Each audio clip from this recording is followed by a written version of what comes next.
সবকিছু ঠিক থাকলে আগামী বছর থেকেই হয়তো জেলাতে মিটতে চলেছে ডিমের চাহিদা। প্রতিদিন 2,80,000 কমপক্ষে ডিম তৈরি হবে এমন ফার্ম তৈরি সম্পন্ন হলো পশ্চিম মেদিনীপুরের শালবনীতে, যেখানে প্রতিদিনই ডিম দিতে পারবে এমন 3 লক্ষ মুরগি প্রতিপালিত হবে। অটোমেটিক সিস্টেমের মাধ্যমে সেই ফার্ম পরিচালিত হবে। রাজ্য সরকারের 50 কোটি টাকা বরাদ্দে শালবনী ফডার ফার্ম চত্বরে এই বিশেষ পোলট্রি ফার্ম তৈরি প্রায় সম্পন্ন হয়েছে। পোলট্রি ফার্মের পাশাপাশি সেখানে ইতিপূর্ব থেকেই রয়েছে রাজ্যের গোসম্পদ বিভাগের বুল শেড।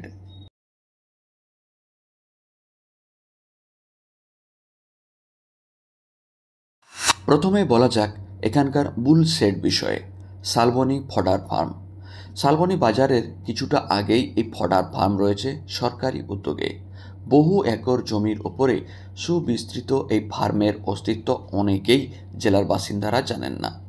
এই ফার্মটি ফ্রোজেন সিম বুল স্টেশন বা হিমায়িত গোবীজ কেন্দ্র হিসেবে বিখ্যাত। 1998 সালের 29শে জুন এই কেন্দ্রের ভিত্তিপ্রস্তর স্থাপন হয়েছিল তৎকালীন বাম সরকারের আমলে। বর্তমানে এই কেন্দ্রে 6টি বিদেশি প্রজাতির 125টি ষাঁড় রয়েছে, যার সবটাই বিদেশি। বিশাল দেহি এই বিদেশি ষাঁড়ের পরিচর্যায় প্রশিক্ষিত বহু কর্মী রয়েছেন। এই প্রশিক্ষিত ষাঁড়কে বিদেশ থেকে আকাশ পথে উড়িয়ে আনা হয়েছে বহু লক্ষ কোটি টাকা খরচ করে। তাদের মাধ্যমে সিমেন্ট উৎপাদন করা হয়। রাজ্য সরকারের লাভজনক একটি কেন্দ্র এটি বর্তমানে। বিশাল দেহি এই ষাঁড়গুলিকে নিয়ন্ত্রণ করতে নাকে শেকল পরানোর ব্যবস্থা থাকে। তাদের জন্য আবহাওয়া, শারীরিক পরিস্থিতি নজর রাখার জন্য একাধিক প্রশিক্ষিত কর্মী রয়েছে। এই সমস্ত ষাঁড়ের সিমেন্টের মাধ্যমে উন্নত প্রজাতির গরু প্রস্তুত করা হয়। এবার সেই ফার্মের পাশেই গড়ে তোলা হয়েছে রাজ্য সরকারের উদ্যোগে নতুন একটি ফার্ম, যেখানে 50 কোটি টাকা ব্যয়ে 3টি বড় শেড তৈরি করা হয়েছে।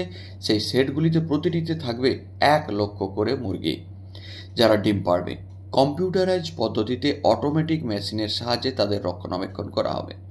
3টি শেডে 3 লক্ষ মুরগি থাকবে, যারা প্রতিদিনই কমপক্ষে 2,80,000 ডিম পাড়বে।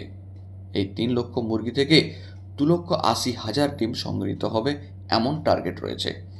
সেই ডিম অটোমেটিক পদ্ধতিতে নির্দিষ্ট জায়গায় গিয়ে সঞ্চিত হবে, কারো হস্তক্ষেপ ছাড়াই প্রতিদিন। মুরগিদের খাওয়ানো, পরিচর্যা করা সবটাই অটোমেটিক মেশিনের মাধ্যমে হবে। গত 2 বছর ধরে জার্মানের টেকনিশিয়ান দিয়ে সেই কারখানা তৈরির কাজ একেবারে শেষ পর্যায়ে। সম্প্রতি 1 লক্ষ বাচ্চা মুরগি সেখানে প্রবেশও করানো হয়ে গিয়েছে। আরও 2 লক্ষ আসছে শীঘ্রই। বৃহস্পতিবার বিকেলে সেই সরকারি উদ্যোগে তৈরি বুল শেড ও পোলট্রি ফার্ম দুটোই পরিদর্শন করলেন মেদিনীপুরের সাংসদ জুন মালিয়া।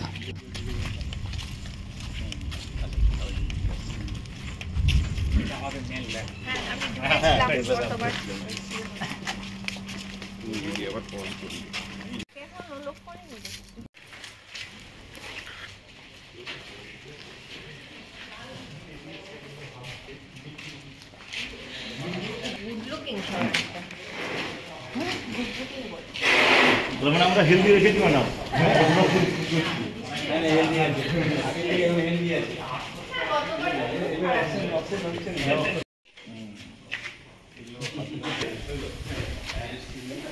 ম্যাডাম ঘাস দিন।